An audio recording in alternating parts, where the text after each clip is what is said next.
Evening all of you. कैसे हैं आप लोग? आई हो आशा करता हूँ सभी लोग कुशल मंगल से होंगे। हमारे यूट्यूब चैनल इंडिया अकेडमी 0.2 पर आप लोगों का स्वागत है।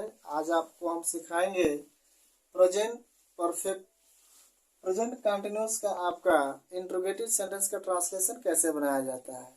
यह आपका पार्ट 4 होगा। इससे पहले हमने पॉजिटिव नेगेटिव इंट्रोगेटिव पढ़ा दिया है और जो पार्ट 4 इसको कहते हैं हम डबल इंट्रोगेटिव, यानी कि वे वाक्य जो क्वेश्चन वर्ड होते हैं या जिस वाक्यों में आता है कब, कहाँ, कौन, कैसे, तो उनको हम कैसे बनाते हैं। तो आप देख रहे हैं आपके ब्लैक बोर्ड पर ये लिखा गया है डबल इंट्रोगेटिव। इसका रूल होता है कि WH का मतलब हो गया कि कब, कहाँ, कौन जो है उसको हम पहले लिख लेंगे। इसके बाद हेल्पिंग और इज एम आर का प्रयोग करते हैं, वो भी सहायक क्रिया कर्ता के अनुसार। यदि वाक्य में आपका नॉट रहेगा तो लगाएंगे, नहीं रहेगा तो नहीं लगाएंगे। और इसमें वर्ब की फर्स्ट फॉर्म में क्या जोड़ देंगे? ING। कोई भी कंटीन्यूअस टेंस हो, सारे कंटीन्यूअस टेंस में क्या करते हैं? वर्ब के फर्स्ट फॉर्म में ING का प्रयोग किया जाता है। तो जहां पर भी आपको कोई भी कंटीन्यूअस टेंस नजर आए तो जान जाइए कि वर्ब की फर्स्ट फॉर्म में कौन सा जुड़ेंगे? हम ING जोड़ दिया जाता है। तो यहाँ डबल इंटीग्रेटिव में आपको अगर कहाँ, कब, कौन ये सब आए तो WH इसको हम कहते हैं, WH फैमिली भी इसको कहते हैं। इसके बाद हम सहायक क्रिया का प्रयोग करेंगे, सब्जेक्ट लिखेंगे, नॉट रहेगा लगाएंगे, नहीं रहेगा नहीं लगाएंगे, वर्ब में आएंगे और उसके बाद ऑब्जेक्ट। दूसरा पार्ट देख रहे हैं स्पीकिंग कोर्स। हमने आपको बताया था कि जब भी हमारा उद्देश्य होता है कुछ अलग करने का तो हम ट्रांसलेशनों के साथ आपको स्पीकिंग कोर्स भी साथ में ले चल रहे हैं। आपको हर ट्रांसलेशन की वीडियो में आपको 4 से 5 सेंटेंस ऐसे मिलेंगे जो डेली यूजेज होते हैं, जिनका प्रयोग आप अपने घरों में मित्रों, दोस्तों या रिलेटिव में भी प्रयोग कर सकते हैं। इससे क्या होता है कि 2 शब्द इंग्लिश का बोलने से आपका जो पर्सनालिटी और डेवलप होता है, इसको हम स्पीकिंग स्किल्स भी बोलते हैं, स्पीकिंग कोर्स भी बोलते हैं। तो आप इसको देख रहे हैं 4-5 सेंटेंस है हमने लिख दिया है और इसको आपका यही कर्तव्य है कि सारे टेंसों को, सेंटेंसों को आप क्या करेंगे? लिपिबद्ध करें, उसको रोज बोलें। क्योंकि भाषा जो है बोलने से होती है, भाषा रटने से नहीं आती है। भाषा कैसी आती है? बोलने से आती है। किसी भी क्षेत्र में आप चले जाइए, वहाँ की भाषा के परिवेश में आप रहेंगे तो धीरे धीरे भाषा क्या होगी? आपको सीख जाएंगे। तो उसी तरह यहाँ आपको स्पीकिंग कोर्स दिया गया है। सारे स्पीकिंग कोर्स को हम बताएंगे। हमने इंग्लिश लिख दिया है ताकि आप पहले इसको इंग्लिश लिख लें, इसके बाद हम हिंदी इसको क्या करेंगे? बताएंगे। तो चलिए इसमें ट्रांसलेशन बनाते हैं। जैसा कि आपको पता है कि प्रेजेंट कंटीन्यूअस टेंस की पहचान होती है कि रहा है, रहिए, रहे, यानी किसी भी वाक्य के अंत में रहा है, रहिए, रहे आएगा तो वो टेंस कौन सा होता है? प्रेजेंट कंटीन्यूअस टेंस होता है। उसमें भी पॉजिटिव होगा, नेगेटिव होगा, इंट्रोगेटिव होगा। तो हमने 3 पार्ट्स पढ़ा दिए, आज हम पढ़ेंगे पार्ट्स 4। अगर आप उसको नहीं देखा है आपने तो हमारे प्लेलिस्ट में आपको मिल जाएगा।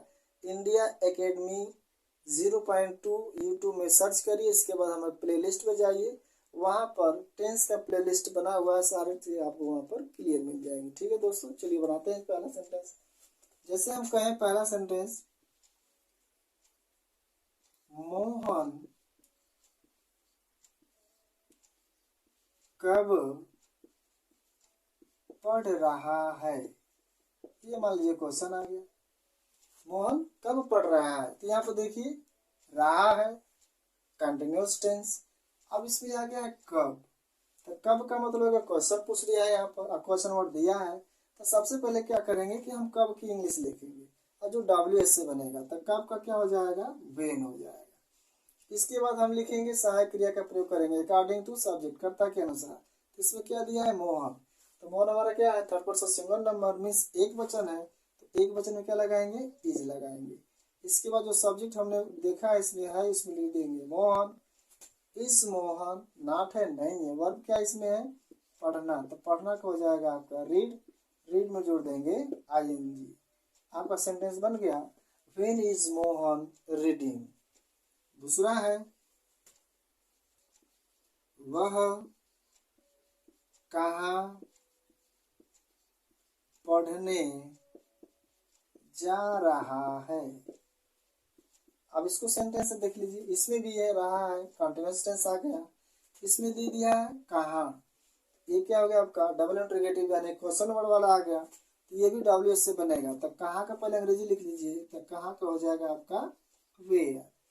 अब यहाँ पर भी दिया है सब्जेक्ट हमारा, वो जो सिंगुलर नंबर है, सिंगुलर नंबर की क्या लगता है? इज। इसके बाद सब्जेक्ट लिख देंगे, वह हो जाएगा ही। नॉट है इसमें, नहीं है। वर्ब क्या इसमें है, जाना। गो मैंने क्या हो जाएगा, जाना। इसमें जोड़ देंगे आईएनजी। अब यहाँ पे देख रहे हैं पढ़ने, नाने नी जब भी आए जिसको हम कहते हैं इन्फिनेटिव वर्ब, यानी कि जब किसी भी वर्ब में किसी भी सेंटेंस में दो मुख्य क्रिया आ जाए तो दोनों मुख्य क्रिया को क्या करते हैं, टू से हम जोड़ देते हैं।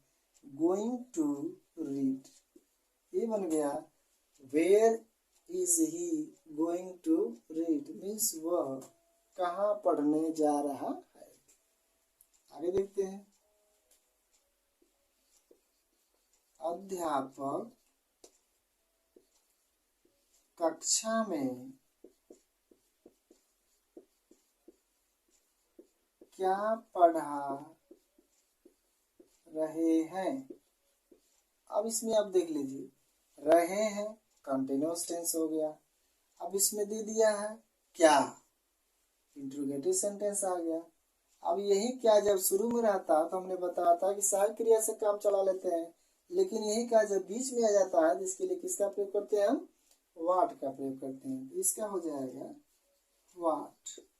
इसके बाद ये अध्यापक एक वचन में क्या लगाएंगे, इज लगाएंगे। इसके बाद जो सब्जेक्ट है लिख देंगे what is the teacher. Not है इसमें, नहीं है। वर्ब क्या दिया है, पढ़ाना, तो पढ़ाना का हो जाएगा टीच। अब इसमें जोड़ दीजिए आएंगे टीचिंग। ऑब्जेक्ट नहीं दिया है, और बाकी इसके जो आगे होगा शेष वाक्य रिमेनिंग जो कहते हैं इसमें दिया है कक्षा में, इसको अब लिख देंगे इन द क्लास। ये बन गया आपका what is the teacher teaching in the class, means अध्यापक कक्षा में क्या पढ़ा रहे हैं या क्या पढ़ा रहा, एक वचन है। अगला है लड़के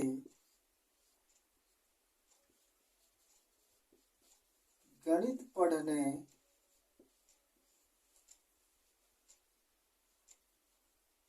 क्यों नहीं जा रहे हैं। अब यहाँ पर देखिए, यहाँ पर आ गया रहे कंटीन्यूअस टेंस, इसमें आ गया क्यों, तो पहले क्यों को लिख लीजिए आप, तो क्यों का हो जाएगा भाई। अब इसमें सब्जेक्ट दिया है लड़के, तो बॉयज बहुवचन हो गया, तो बहुवचन में क्या लगाएंगे, आर लगाएंगे। इसके बाद सब्जेक्ट लिख देंगे लड़के का हो जाएगा बॉयज। नॉट है इसमें, जी है नॉट है तो नॉट लगा लीजिए। वर्ब क्या इसमें दिया है, जाना। गो मैंने जाना, इसमें जोड़ दीजिए आईएनजी। अब इसमें देख लिए पढ़ने, तो हमने बताया ना अभी ऊपर आपको कि जब दो मुख्य क्रिया आ जाए तो दोनों को किससे जोड़ लेते हैं, टू से जोड़ लेते हैं। और इसके बाद हो जाएगा आपका मैथ। ये बन गया why are boys not going to read math, means लड़के गणित पढ़ने क्यों नहीं जा रहे हैं। आगे एग्जाम्पल इसमें देख सकते हैं, अगर इसको आपको स्क्रीनशॉट लेना है तो ले सकते हैं, फिर आपको बताते हैं। अब इसमें दूसरा चीज को ये बताएंगे कि जब ऑब्जेक्टिव केस का प्रयोग कर दिया जाता है तो ऑब्जेक्टिव केस का प्रयोग करने के लिए हम क्या अपनाते हैं। जब किसी वाक्य के बीच में मुझे, उसे, तुम्हें, हमें आ जाए तो हम क्या करेंगे, उसको आप दो तरह से बना सकते हैं। परीक्षा में आता है, उसको ध्यान दीजिएगा, रीराउंडिंग में पूछता है। जैसे वह मुझे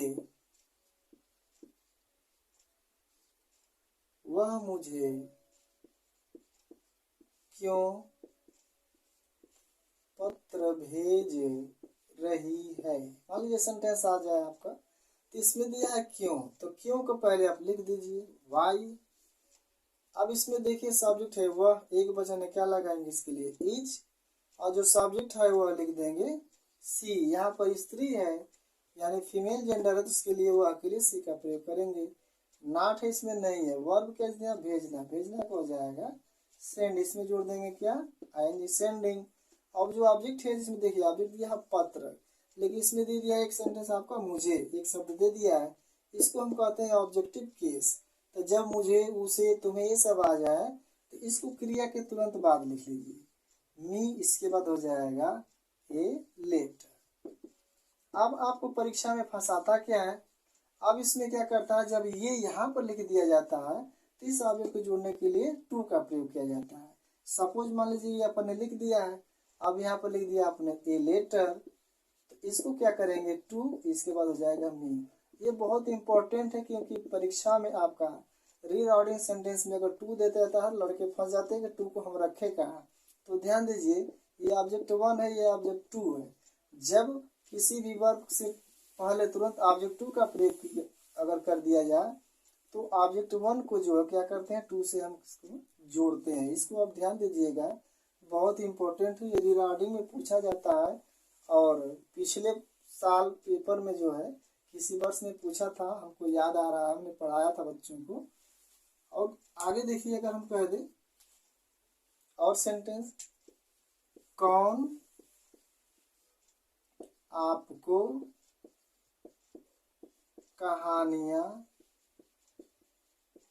सुना रहा है, सुना रहा है। तो यहाँ पर आप देख लीजिए क्या दिया है, कौन। तो कौन के लिए कि हु। आप ध्यान दीजिएगा, जो हु ऐसा प्रोनाउंस है जो सब्जेक्ट का काम करता है, इसलिए है तो इंट्रोगेटिव, लेकिन ये बनता किस पर है, पॉजिटिव पर, क्योंकि इसको हम सब्जेक्ट मानते हैं। कहीं भी रहेगा हु तो ध्यान दीजिएगा उसी टेंस के हम उसके पॉजिटिव सेंटेंस पर बनाएंगे। ये इंट्रोगेटिव होते हुए भी बनेगा केवल पॉजिटिव पर, किसी भी टेंस में आ जाए तो इसको हम एक वचन मानते हैं। और हु के साथ क्या लगता है, इज। इसके बाद वर्ब लिखेंगे तो वर्ब हो जाएगा सुनाना, तो टेल मने हो जाएगा सुनाना, इसमें जोड़ देंगे आईएनजी। अब इसमें देखिए फिर आ गया कहानियां आपको, तो यहाँ जो ऑब्जेक्टिव केस का प्रयोग किया गया तो तुरंत यहाँ पर लिख दीजिए टेलिंग यू, इसके बाद हो जाएगा स्टोरीज। अगर इसी को हम बाद में लिखते हैं, इसको इधर कर दें, तो ये मान लीजिए कि लिखा हुआ आपने, तो यहाँ पर हो जाएगा स्टोरीज टू यू। तो ध्यान दीजिएगा, जब भी दूसरा ऑब्जेक्ट जो पहले लिख दिया जाए और पहला ऑब्जेक्ट बाद में लिख दिया, तो यहाँ पर किसका प्रयोग करते हैं, टू का प्रयोग किया जाता है। तो ऐसे आपका ट्रांसलेशन बनता है। क्योंकि समय बहुत कम है और वीडियो लंबा ना हो जाए, इसमें दो दो पार्ट्स है, इसलिए ये जो इसी विधि पर बनाएंगे। ग्रामर की बुक लीजिए, कोई भी ग्रामर की बुक लीजिए, उससे मिलाइए, अधिक से अधिक एक्सरसाइज करिए, क्योंकि more exercise more knowledge, no exercise no knowledge. और इसको आप लिपिबद्ध करिए, पेपर नोट्स बनाइए, और इससे एक पढ़ने का अच्छा आपको ज्ञान प्राप्त होगा। आगे स्पीकिंग में देख लीजिए, जो बार बार सेंटेंस आपको कहीं ना कहीं पूछे जाते हैं। जैसे इसमें कहा है, the life is not bed of roses. The life means जीवन, is not bed of roses means जीवन जो है फूलों की सेज नहीं है। इसको कहेंगे जीवन फूलों की सेज। सेज मतलब बिस्तर, सैया, सेज नहीं है। मतलब जीवन कैसा है, जीवन जो है स्ट्रगल फुल है, मतलब संघर्षमय जीवन है। इसको कहीं भी आप बोल सकते हैं कि brother the life is not bed of roses means जीवन जो है फूलों की सेज नहीं है। दूसरा है I can not put up with this insult. अब यहाँ पर दिया है I can not put up this insult means मैं दिस इंसल्ट, इस अपमान को सहन या बर्दाश्त नहीं कर सकता। यहाँ सेंटेंस हो जाएगा I can't put up with this insult means मैं इस अपमान को सहन नहीं कर सकता। कहीं पर भी इसका भी आप क्या कर सकते हैं, प्रयोग कर सकते हैं। ये वाला है, ये हमेशा बहुत इंपॉर्टेंट रहा शुरू से ही। Selfishness is order of the day means क्या होगा कि ऑर्डर ऑफ द डे मतलब आजकल लोग क्या हो गए हैं, आजकल लोग स्वार्थी हो गए। स्वार्थ की दुनिया हो गई है। स्वार्थ है तो है, कांटा चम्मच वाली बात है। अगर प्लेट में चाउमीन है तो कांटा चम्मच हाथ में है, चाउमीन खत्म तो आपका कांटा चम्मच फेंक दिया जाता है, वही हाल है। Selfishness order of the day means आजकल लोग स्वार्थी हो गए हैं। और इसका है माई advice fell flat on him means my advice, मेरी सलाह या मेरा सलाह हो गया।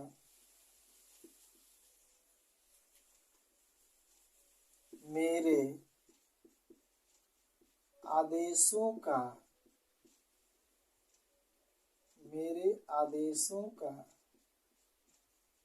उस पर कोई प्रभाव नहीं पड़ा। माई advice fell flat on him, मतलब मेरे उपदेशों का उस पर कोई प्रभाव नहीं पड़ा। मैंने जो बात कहा था उस पर उसने अमल नहीं किया, इसको कह सकते हैं my advice fell flat on him. Last है do not take my word to heart, means do not take, मत लेना मेरे शब्दों को दिल से, अर्थात मेरे शब्दों को दिल पर न लेना। यानी कि जो भी चीज हमने बोले हैं आप उसको कह सकते हैं व्यक्ति को, don't take word my heart, मेरे शब्दों को है दिल से न लेना भाई। तो ये जो है 5 सेंटेंस आपको डेली जो सेंटेंस है, जहाँ पर कभी भी आप इसका क्या कर सकते हैं, प्रयोग कर सकते हैं। घर में दोस्तों के साथ, रिलेटिव के साथ, या किसी के साथ इसका प्रयोग आप कर सकते हैं। अगर इनका प्रयोग आप अगर करते हैं तो आपका जो व्यक्तित्व है वो आपका डेवलप होगा और ये आपके एक अच्छी ऊर्जा का संचार पैदा करेगा। ठीक है दोस्तों, तो आपने यहाँ पर देखा प्रेजेंट कंटीन्यूअस टेंस का डबल इंटीग्रेटेड सेंटेंस, जब कहाँ कौन कब आता है तो उसको पहले लिखते हैं, और ये आपका रहा स्पीकिंग। आई होप, आशा करते हैं क्लास आपको बहुत अच्छा लगा होगा।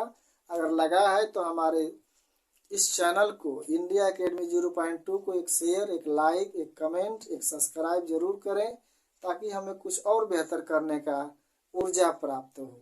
ठीक है, तो आज के लिए यहाँ तक, बहुत बहुत धन्यवाद।